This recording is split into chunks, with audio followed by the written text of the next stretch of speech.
But by virtue of your being here, you are giving us your permission to be recorded in this meeting. In addition to being able to ask questions verbally of one another, I really encourage everyone to open up their chat window, click that little speech bubble at the bottom of your screen. You can use it to send a message to everybody, or if you see a friend that you'd like to say hi to, give a shout out to that individual person, absolutely use it that way. During question and answers with President Braxton, we'll be helping him to monitor that chat because I know sometimes it can really get itself blowing up. So without further ado, I will turn it now to our new president and my new friend, who he started as colleague and now I'm calling him friend. So Brad, welcome. Thank you, Lisa. I received those words with great joy. We had a wonderful staff meeting just a few moments ago, and in the staff meeting, I shared a sentiment that is very much a part of who I am, my approach to ministry and leadership, and that is the West African proverb that simply says, where there is no music, the Spirit will not come. The spirit of joy, of fellowship, of authentic community, the spirit of laughter, the spirit of audacious provocation, which is what I believe teaching is at its best. And so I am deeply committed to personally being a hospitable space for sacred spirit and the sacred spirits to use me. So let me be authentic, let me be who I am and have tried to be, and just offer hospitality to the Spirit. I'm gonna sit at the welcome table.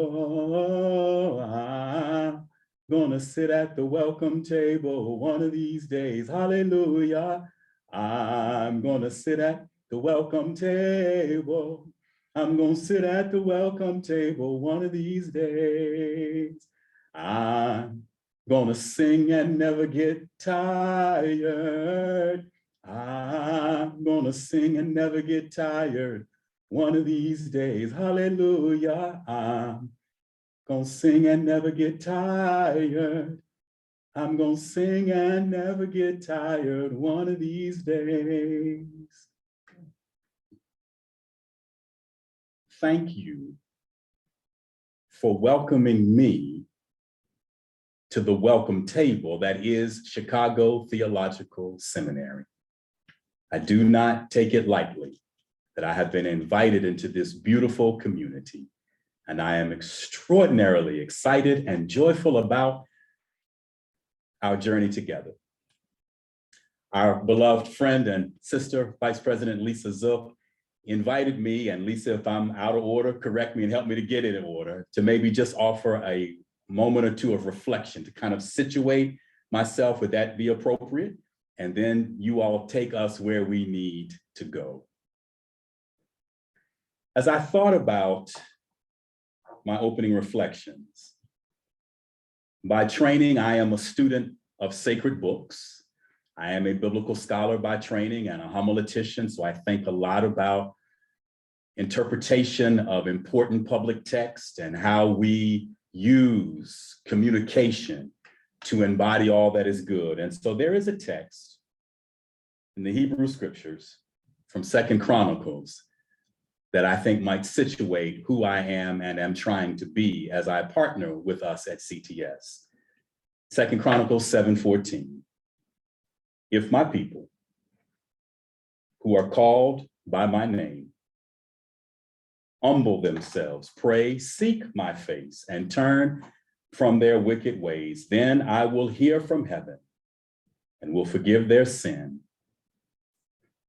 And here's the operative line for me today: and heal their land.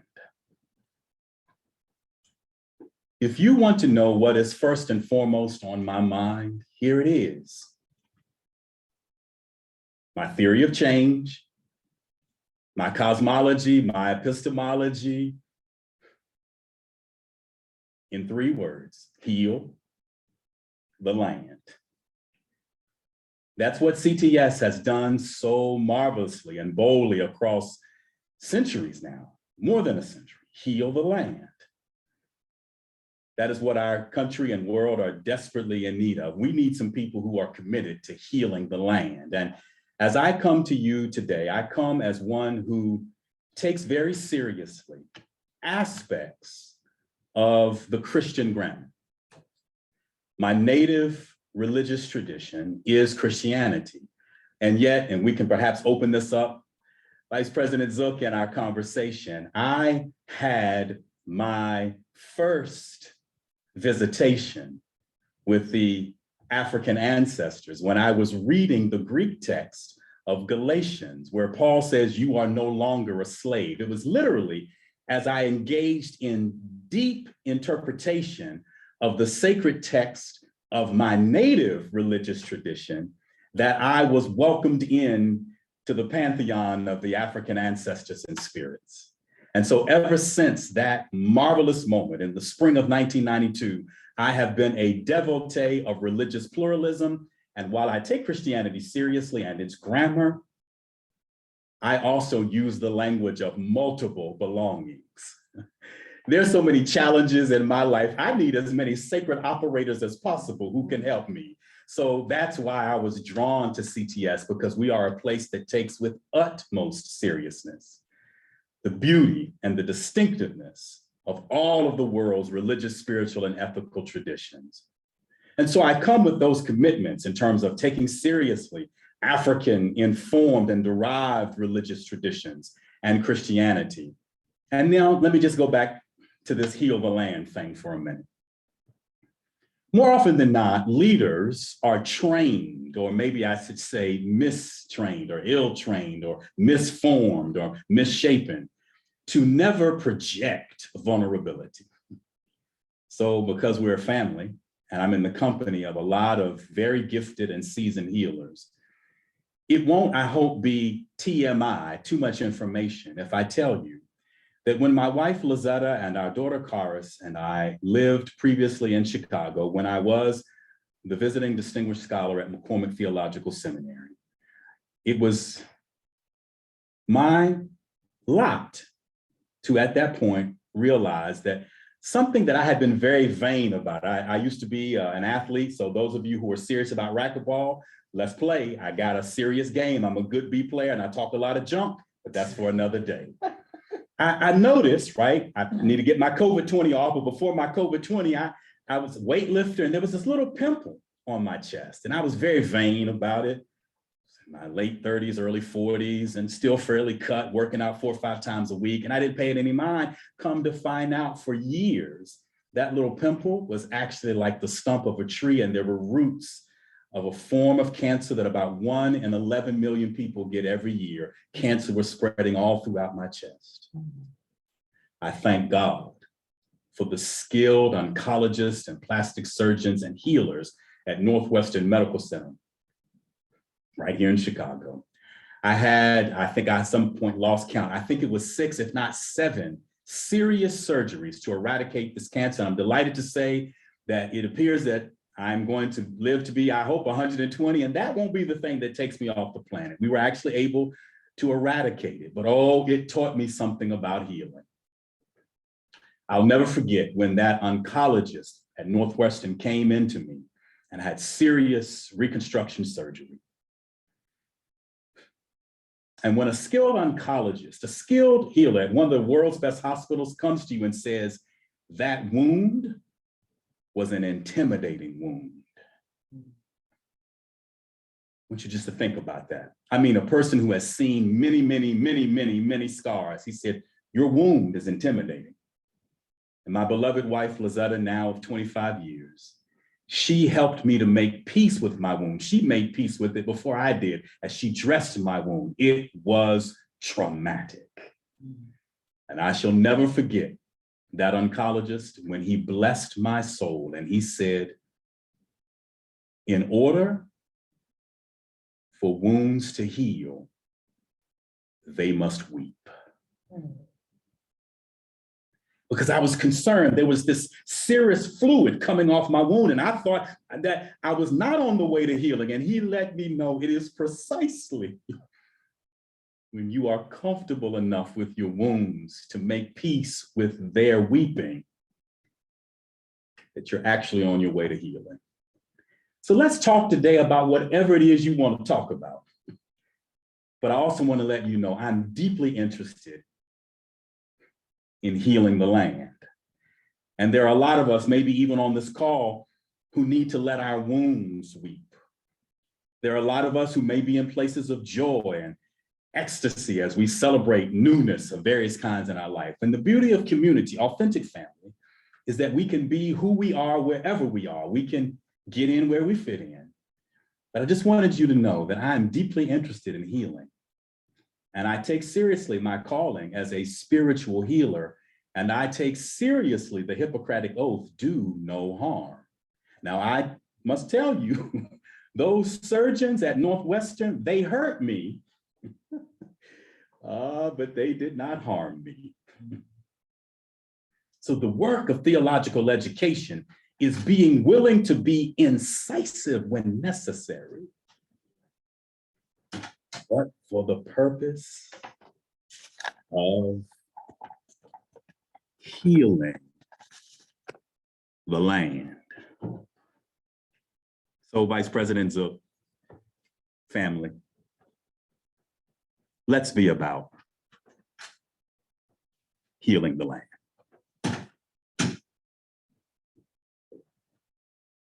Amen. Amen, President Braxton.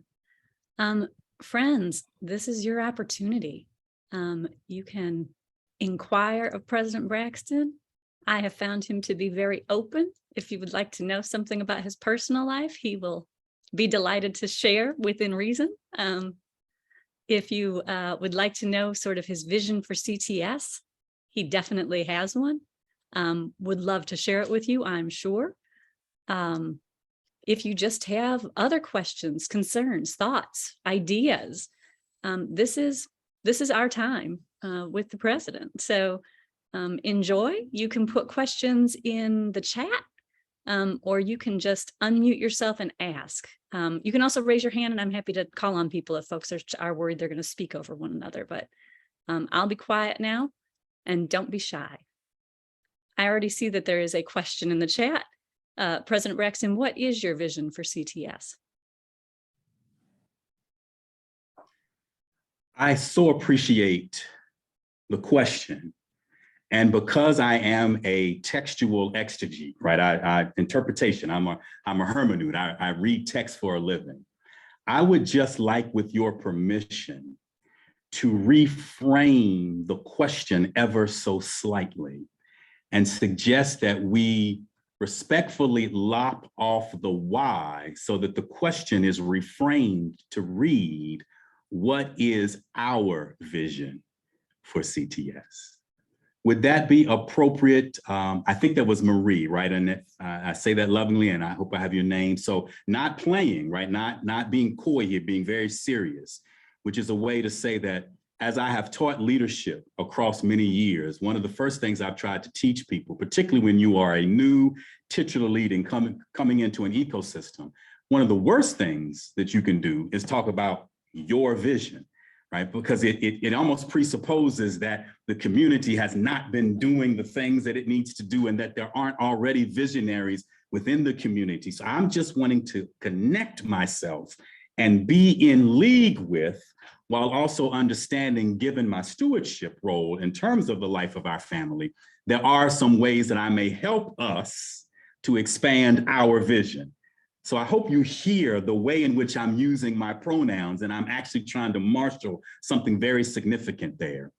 And I will say, if you're inviting me to add to our ongoing visioning process, I will share 3 things in particular that I have been highlighting, and I'm very eager to talk with us more about, very eager to think, particularly with donors and benefactors and alumni and others about. And that is, number 1, I'm very excited about the role that CTS has played in an avant-garde way, right? Being out there in the front in terms of online education.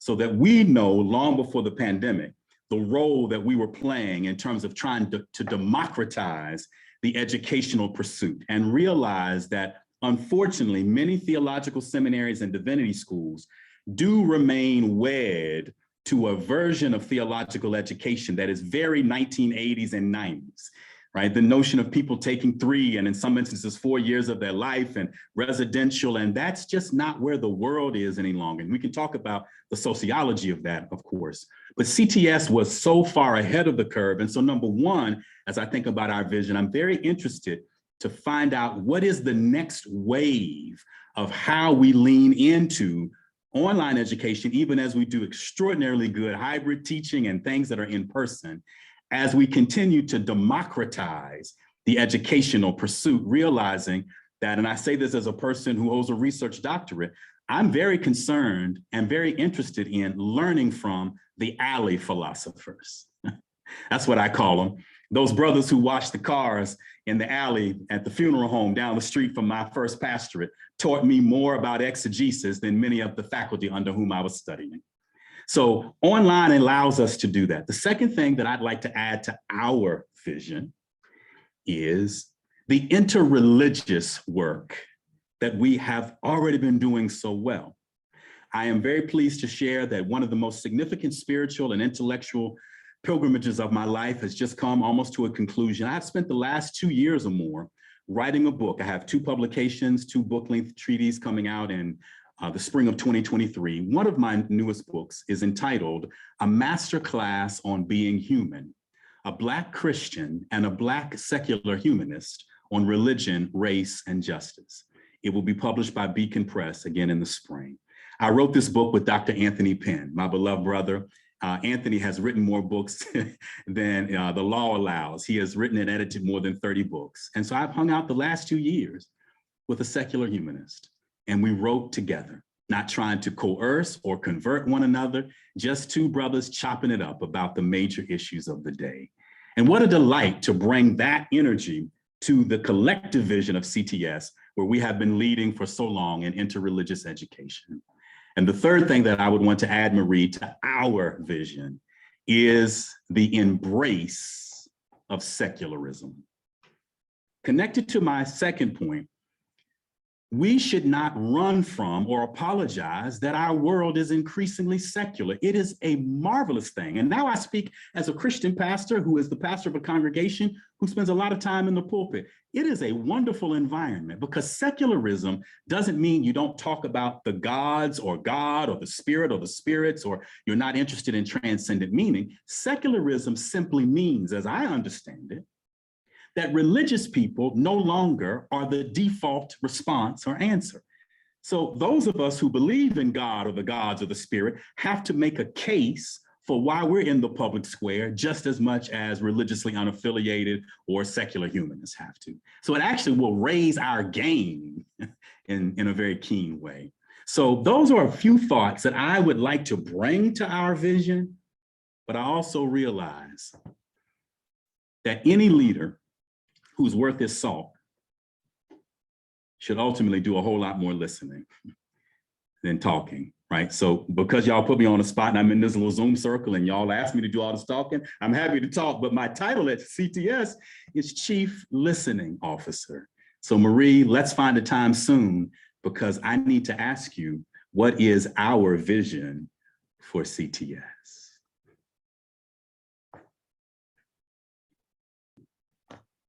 Randy, I see you've had your hand up, so I'll turn to you. And then after that, Sebastian has a question in the chat. Thank you. Welcome, Dr. Braxton. It's good to have a chance to talk with you again. Our previous conversation from several weeks ago still echoes in my mind in a very pleasant way. So very simple question for you today. What have you learned so far that you're now part of and leading the CTS community? What insights have you gained? Thank you. You framed that, Randy, as a simple question, did you, sir? I did. I'm not mad at you. This is a test. This is a test. Let me see if I can pass the test. I think the first thing that I have learned is that without question, the mission, and in particular, the commitments of CTS are exactly what the world needs if we're going to heal the land.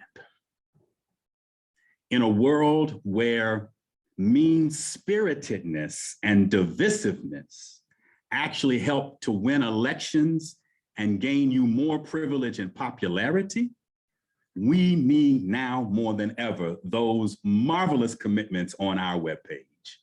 And so as I have leaned into the work and been the chief listening officer, or at least attempted to be the chief listening officer, I've become so crystal clear that I have connected myself to the right people at the right place at the right time.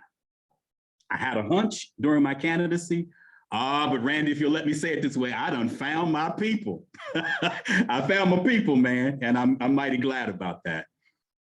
And here's the other part. And we're gonna get a hold of you talking about asking simple questions. We'll talk offline, right? Well, okay. Here's the other part. That when you are invited to serve in the role as I have been invited, the first thing that I think an effective president of a theological seminary should be is the chief cheerleader, right? Right? These are the things that are well and right and good. And so often in the academy, Randy, when we use the word critique, our first impulse is mean-spirited, right? Denigration. The first act of critique is wholehearted affirmation. So you notice that the first part of my critique was saying this part of CTS is delicious. Now, briefly, let me show you the other part of what it means to be a titular leader and a steward of an institution. Then critique also means, with loving kindness and candor, to examine, to point out, to nudge, to try to engage in, if you'll let me say it this way, part of being a leader is it's a romantic process of wooing and persuading. So in the ways I'm showing up, in the joy that I'm trying to exude, I'm trying to woo us to deal with one of our challenges. And that is simply this.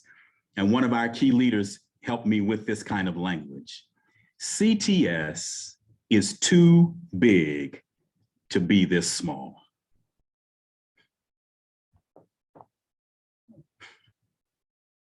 There is an understandable paucity of imagination right now.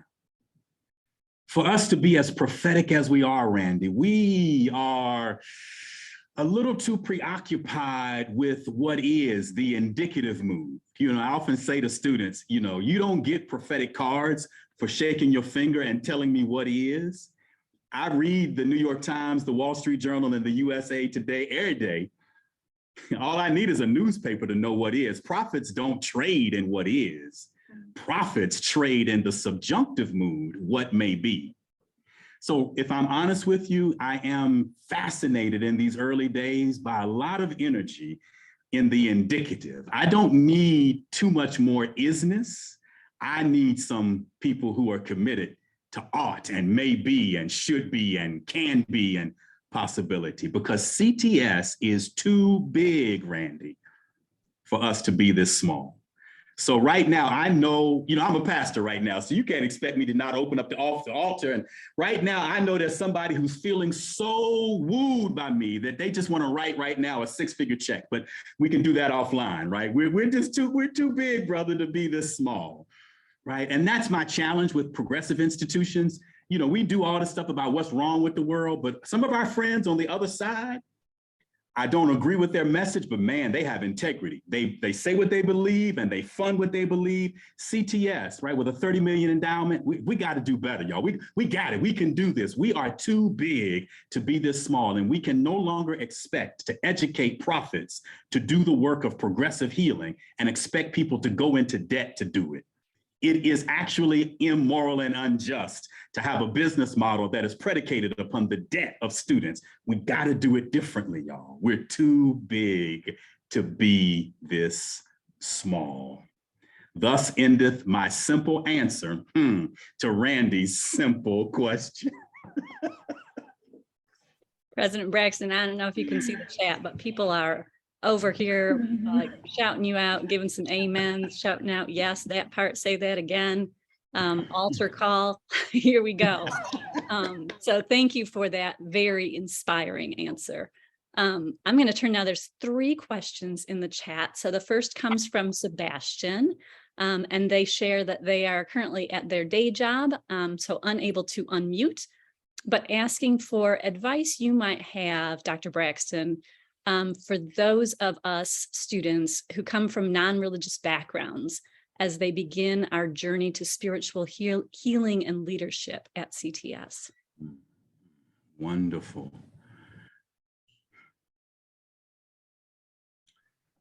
Reverend Carlisle Marney, who was a very famous civil rights activist, is reported to have once said, and he, I think, said this to Dr. James Forbes, who was one of my sages and a member of my wisdom circle, and I had the privilege of being his successor at the Riverside Church. So apparently Marney said this, and Dr. Forbes picked it up, that no person is ever great until that person blesses their origins. I repeat, no person is ever great until that person blesses their origins. Now, not every part of our origins needs to be blessed. We all carry with us family histories and memories, and in each of us, there are parts of us that have not been in league with the best of what is in the world. But there is a lot about our origins that is holy and good, and unfortunately, theological education has been designed to actually force many students, particularly minoritized students, whether that is religious tradition, whether that is physical and mental ability, whether that is race and ethnicity, whether it is sexual identity. We are taught, we are actually formed, we are actually miseducated to curse our origins. So I actually had a Black seasoned scholar when I was an undergraduate, whom I revered and whose name I will not call, but who is a legend in religious studies and theological education, who in my 4th year at the University of Virginia, and I'm simply reporting the news, I'm not editorializing now, he literally told me as I was at dinner with my college roommates, who were in his home, I am a 20-year-old college student, and this Black man said to me, "You will never make it in the academy unless you stop talking like a damn Baptist preacher." Oh. Yep, I saw Brian Smith's head turn to the side on that one. So y'all, so I see you, Rev. Doctor. Go ahead and write them chapters and get that doctorate, by the way. We'll talk. You'll never make it in the academy unless you stop talking like a damn Baptist preacher. Well, that was just a few weeks before my final interview in Atlanta for a Rhodes Scholarship. And may I just share with you that when he said that, I was a little taken aback. And then I said, my daddy ain't nothing but a damn Baptist preacher. Martin Luther King Jr. wasn't nothing but a damn Baptist preacher. So in my Rhodes Scholarship interview, I talked like a damn Baptist preacher all the way to a Rhodes Scholarship, and have preached like a damn Baptist preacher at Westminster Abbey, making me one of only a few American preachers who have preached at Westminster Abbey. So my response to you is be authentic, grapple in an earnest way with your origins. And when you are in this space and a part of our family, bless your origins as well, those parts that need to be blessed, because when you bless your origins, you will set us free to bless ours.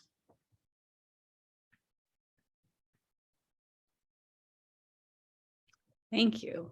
Sorry for the cursing, y'all. I know this is a theological seminary. I was just saying what somebody else said, Vice President Zook. I know this is a pious community, so.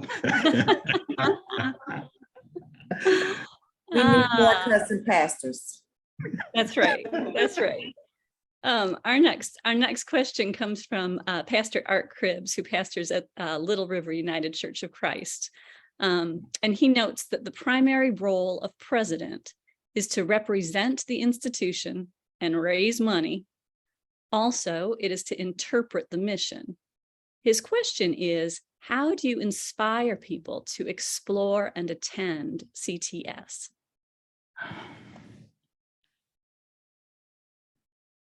Thank you, Pastor. We concluded our staff-wide meeting this morning. The benediction that I was able to share with the team was,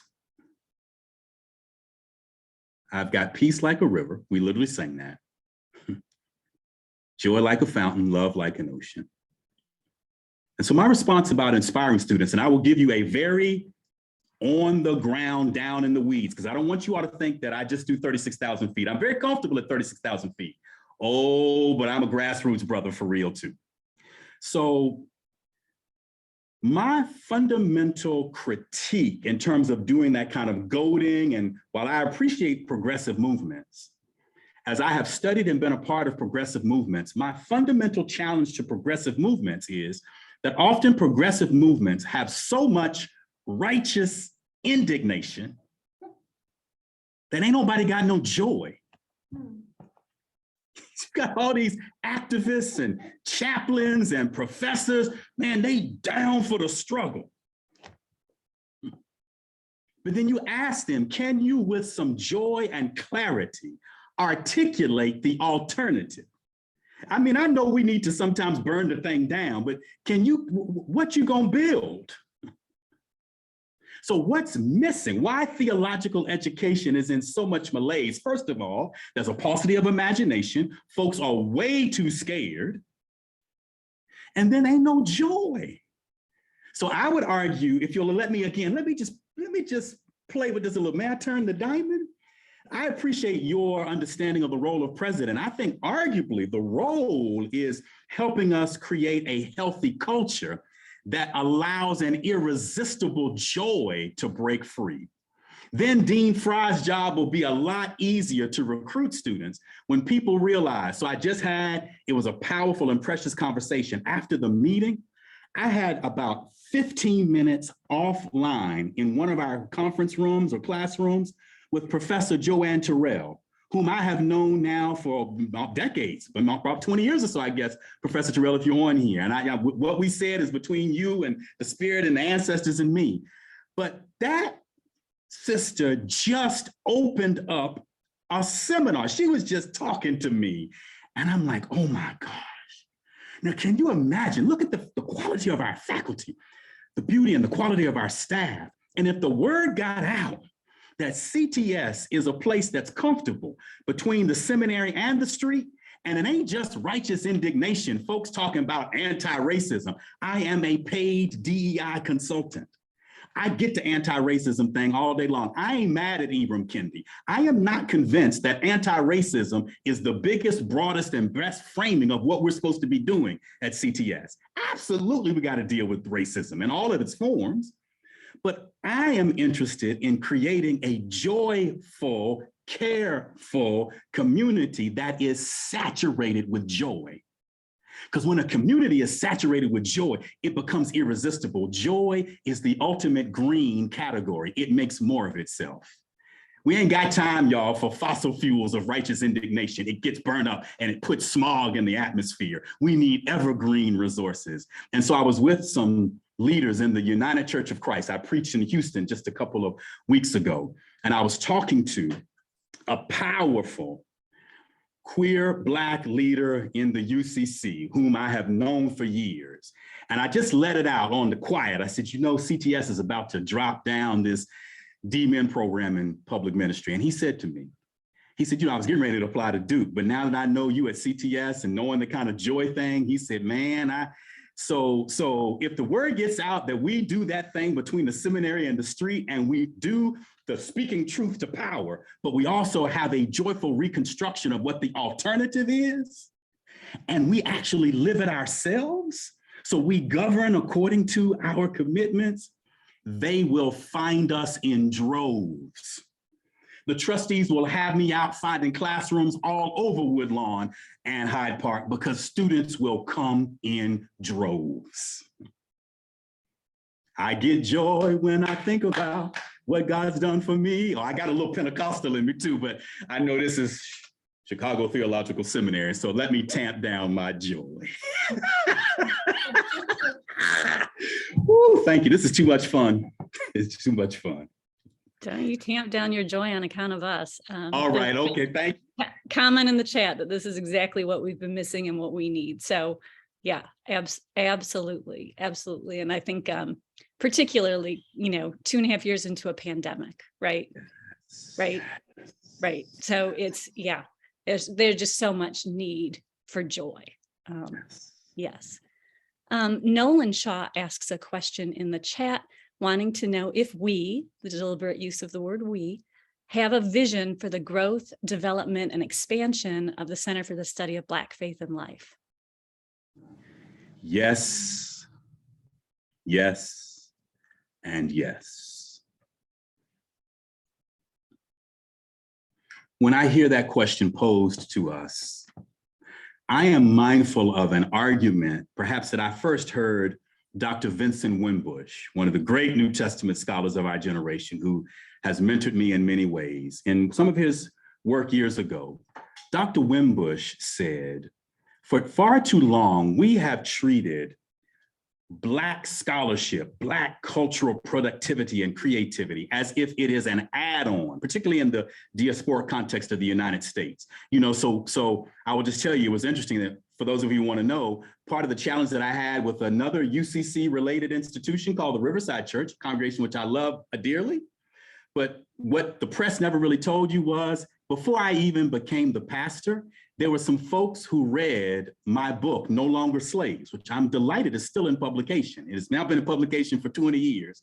There was a key lay leader at, and I know where I'm going. I got your question, so just walk with me on this, all right? You don't know where I'm going, but I'm good. So my problem with another UCC community, so I'm trying to throw something over the bow, Vice President, to see if they're hearing me now, was that in my candidacy, a very informed lay leader went on Amazon and found out that I had written a book called No Longer Slaves, which ironically was originally my thesis at Oxford University and has been read in seminaries all across the country, and literally told me to my face that because I wrote on Black stuff, I was a racial separatist and that I was unfit to be the pastor of the Riverside Church because I was too narrow.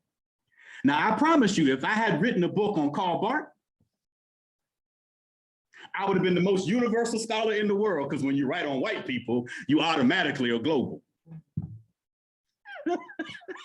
I get joy when I think about what God's done for me. So my point, and Wimbush's point, is we have treated Black productivity, creativity, as if it's some add-on. It is America. Black biblical interpretation in the United States is American interpretation. Black Christianity in the United States is Black. Black interreligious work, which is why our beloved friend, Dr. Ibu Patel, one of my closest friends, with whom I was just hanging out at the Chautauqua Institution, where I represented us 2 weeks ago, some of the most exciting work that Dr. Patel is doing in Interfaith America is the Black interreligious project of which I'm a part. And the work that I know that the Reverend Dr. Brian Smith is doing, right, with the Black Faith Leaders Collective. So I bring a profound commitment that in situating Blackness, we are situating the thing. This ain't no add-on. I did not drink all of that poison about critical race theory. I see it clearly for what it is. And we need to situate these often minoritized communities for what they are, the central aspect of our being. And we need to excavate this subjugated knowledge, because it's what's going to set many places like Chicago Theological Seminary free. I'm real clear, y'all, that the epistemology from Northwest Europe ain't the only epistemology there is.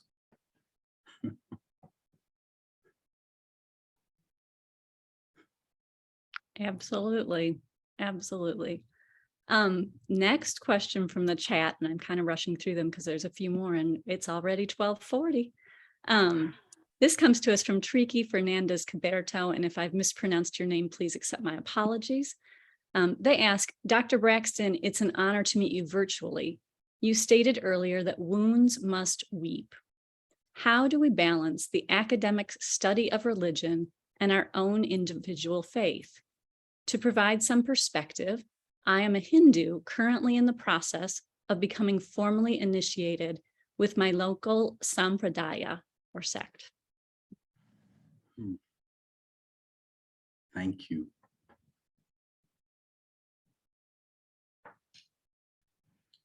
This integration project is one of the arenas where theological education, to some of our earlier comments about blessing our origins, has often failed miserably. And my response to you would be, as you are writing your seminar papers and working on your projects and moving seamlessly between the communities and the spaces and the traditions and the sources that bring you life and allow you to show up in an authentic way, it is important for you to make clear whenever you can who you are bringing with you. And that in fact, I hope that we do this as a practice and that we will be more keen as part of our pedagogical practice to make space for us to name in our classrooms who we bring with us. So let's try to model this. And you can do this if you're comfortable. You can pass if you want. Passing is always an option, and I don't know how easy it will be. I'm looking at Brendan right now and others who are helping us technologically to unmute, but let me model this. I want to be abundantly clear that I am bringing with me many people, of course, my parents, and you'll be hearing me talk more about my parents. My father was the best pastor I ever knew. He was quite the unifying healer, and he's gone on to the great life. My mother is an 80-year-old hat-wearing, piano-playing church mother who I want with me in a street fight in Southside. All right, I'm scared of my mama. My mama's 80 years old and I'm scared of her. So you'll know more about my parents, right? So I hope you hear the pastor in me, and there's some fight in me as well. There's a lot of joy and there's a lot of, it's in me. But let me tell you who I'm bringing with me. And then I want you to ask or respond to us who you are bringing with you, if you feel comfortable. I am bringing with me Mariah Taylor, the mother of my home church. My daddy was the pastor at First Baptist Church in Salem for 33 years because he knew he was not really the pastor. Mariah Taylor was the pastor. Right? Mariah Taylor was something, didn't have any formal education. But when my second year at the University of Virginia, I came back to the congregation, and like any second-year student, there's a reason sophomore is one of the world's great oxymoronic kind of statements. I knew more than God knew, of course. And Mariah Taylor snatched me up after church in the middle of the main aisle, as only the church matriarch can do. And she said to me, boy, don't get educated away from your people. So I hope you see, right? I know, I get it, right? We're in the stone's throw of the University of Chicago. This is CTS. And, I could show up in a very Oxford line, right? I've been to Oxford. I got a degree from Oxford. That ain't gonna save the world. That ain't gonna drive out no demons on the west side. A lot of people got shot last night. Death is lurking on our doors. So we don't have time for that preening and all that posturing. I'm comfortable.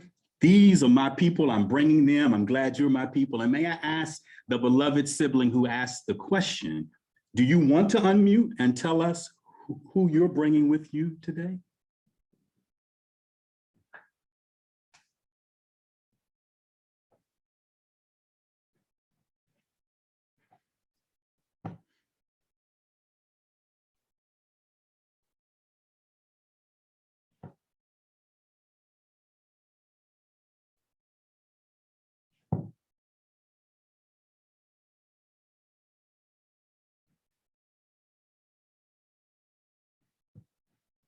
It's a live invitation, one for the entire community.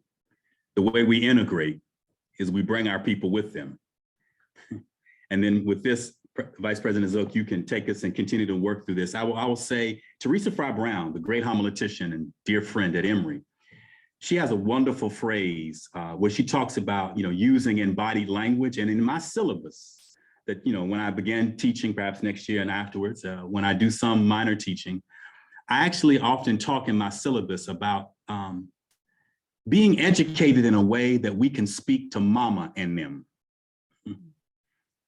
And you know what? I mean, we got doctoral students on the line and we got professors and staff people, but come on, y'all. Every community, every tradition got some mama and thems, right? The little nicknames we have for our family members and the people who hang out on the corner. And if we got so much education that we can't walk 3-4 blocks down in the Woodlawn and learn from and be in league with mama and them and Ray Ray. The other day, Ray was on a scooter, like literally the other day, Ray was on a scooter. I have a brand new car because you don't have a car in New York. So I had to buy a car. I'm really proud of my car. It's a really nice blue, sapphire blue Kia, right? It's a Kia, y'all. I mean, I paid $29,000, right? I'm a seminary president. I got a car. It gets me back and forth, right? It's a nice car, but that's all it is. Okay. Ray was on a scooter and that brother ran into my car and dented my hubcap. Man, I was so, and Kim Johnson, where's Kim? Kim is somewhere. Kim Johnson talked me off the cliff when I came back in. I was so upset. But in the moment, when I talked to the brother, he fell off the scooter. He was in the wrong and he knew it. And he apologized and all that. And then as Ray is literally going on the scooter in Woodlawn, he said, bro, you got a really kind spirit. So first of all, I needed that nick in my cars to make sure I didn't idolize my really nice sapphire blue Kia 5. It's a nice looking car, y'all. I like it. It's really nice. But right, it just gets me to and from my house to CTS. It ain't no thing, right? So don't, you ain't had a car in a minute because you've been living in New York. So I'm over my little idolizing of my car. But I came to Kim and said, wow, I needed Ray to let me know that my fruit of the spirit, joy offensive, is the real deal. Ray ran into me and said to me, bruh, you kind. So when y'all see my car and you see the nick, you be like, that's Ray. Ray helped me to know that I'm doing what I'm supposed to do with the fruit of the spirit. And you can confirm this with Kim Johnson. General Kim Johnson will tell you that I'm telling the truth. She said, what happened to you? I said, I met Ray. That's what happened. Ray, Junebug and them hit my car, Kim. Kim is just coming in. Yes. Get ready for the high bumper. Wow. Oh, my. Lessons from Ray. That's a sermon right there. That's preach a sermon. It, Reverend. Preach That's it. a sermon. You bet you. Our last question today will come from Cheryl Green. And Cheryl asks, in what ways will our work toward building our Hispanic and Latinx demographic base and give support to the same? In what ways will we work toward building our Hispanic Latinx demographic base and support the same? Absolutely. Thank you. What a wonderful both question and opportunity. I've been privileged to have walked for, it's almost now 20 years, I guess, or maybe 15 or so, when I was first made aware of the powerful ministry of Jose Morales Torres, who of course is on our faculty. We did a program together when I was at McCormick, and I just remember talking to that brother and I'm like, man, woo, talking about power. And there's anointing on this cat, right? And so what a wonderful joy to be reconnected. And he posed a very poignant and similar question to me in our candidacy. And I think part of the answer to this is, in a city like Chicago, what may be operative and what we may need to speak to is, given the substantial Latinx presence in a community of millions of people, there is a way in which, in all kinds of ways, if you'll let me say this, we have to adopt with humility a whole nother way of thinking about language. And I mean that in every way, not the least of which in terms of our Spanish language resources and commitments and outreach. And I also mean this, that my experiences with Latinx, right, brown siblings, is whether they are connected to African informed traditions or Catholicism, they bring that kind of embodied, that some of my people, right, that truth is not just a neck up. They live in a certain way with the rigor and the beauty of a kinesthetic approach to how truth emerges. So if we are actually interested in partnering with, learning from, perhaps on occasion offering instruction to those communities, we're going to have to think differently about how we show up. Because one of the big mistakes that majority, if I could just be really honest, that white liberal institutions, progressive institutions make is I have been in so many rooms where scholars and staff and teachers, they talk about post-colonial liberation. But the tone of their pedagogy indicates that they are still in colonial subjugation. So people in the 2/3 world and their progeny are not anti-intellectual. They just hear in their third ear death in your voice. So if I hear death in your voice, why am I going to spend time, let alone money, to educate myself to death? Ooh, that's it. Did you hear it? Educate myself to death. I'm interested in people who can do rigorous scholarship, but who are not uncomfortable with the way that brown and other colorized bodies show up in spaces and disrupt colonial pedagogies and epistemologies.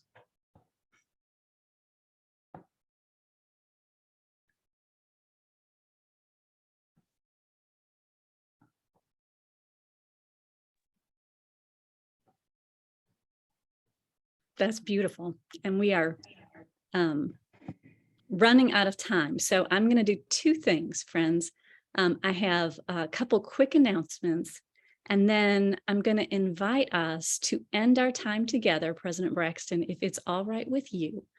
I'm going to invite us, after I make these announcements, to either unmute or pop in the chat some words of blessing or affirmation or words of support for President Braxton as he steps into this new role, so that we might just bless him as he goes on his way, as he has blessed us with his wisdom and this conversation and his inspiration today. So my announcements are just about upcoming Wednesday gatherings.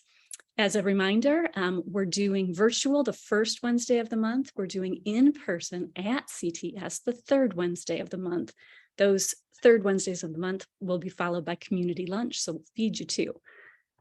Coming up then on the 21st of September, we are having our fall convocation featuring none other than President Braxton. So if you're in the Chicago area, come and join us. It's at noon upstairs on the 4th floor. If you can't be here, we're not able to live stream it, but we will record it and it'll be up on our website. So you'll be able to still watch it after the fact.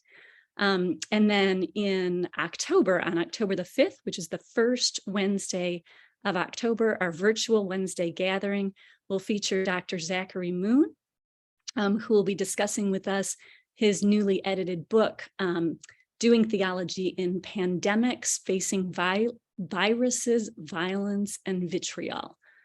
So really encourage you to come. He's the editor of that book, and several folks from the CTS community contributed chapters, including Rachel Mikva, Danielle Bahuro, Cody Sanders. It should be a really great discussion. So that's coming up on the 5th. Those are my announcements, and we have 5 minutes now to give Dr. Braxton some words of blessing and affirmation. Go ahead and unmute. We can talk over one another. It's okay. The Zoom cacophony, it's cool. It's cool.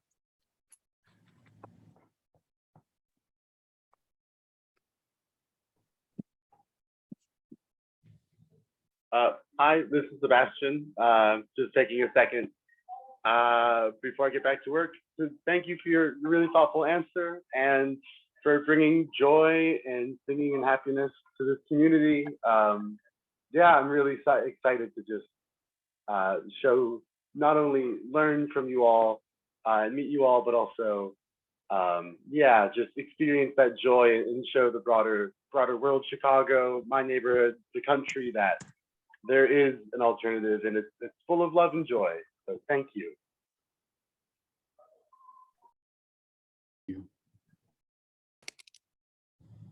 Dr. Braxton, this is Dorothy Parrish Harris. Good to see you. Yes, good to see you as well. I'm proud of you, proud that you were here, and proud to be a CTS student. Thank you. Let's connect soon. Wonderful. Indeed, indeed. Great to see you.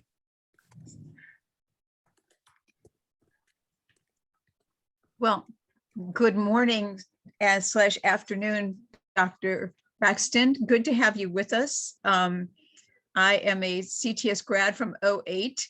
I have been acquainted with a number of presidents at this point of the game, all of whom have added their distinctive and incredibly wonderful, can't come up with the right adjective for all of the gifts that they have all brought to the stage. So I'm looking forward to this and enjoy the moment, because I don't think I've seen any gathering of CTS be this quiet ever. We're clearly being either very polite or very just, wow, we've just met him, we don't know, we're just glad he's here, we're going to looking forward to what's going on. And we'll be ready to lock horns with you sometime in the future. But I'm just like going, nobody's saying a word. So do not be surprised. This is not standard. Lisa's laughing over there. This is not standard at all for CTS. The noise will be there. Just give everybody a few, and it'll get noisy really quick.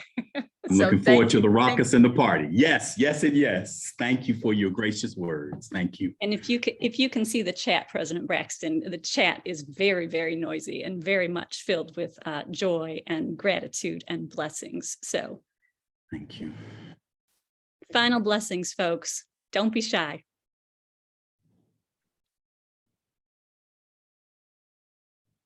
Thank you so much, President Braxton, for taking up space in this place and modeling that beautiful behavior for us all. I am Olivia Tate. I am a MDiv student joining all the way from Georgia.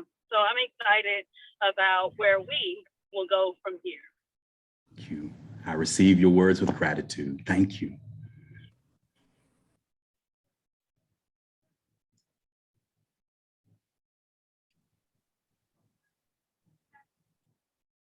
Well, I will close us all out for President Braxton and for all of us, sending everyone blessings of peace and joy on this journey. Thank you for being with us here today. I look forward to the next time that we can gather in community together. Peace be with all of you. Bye-bye.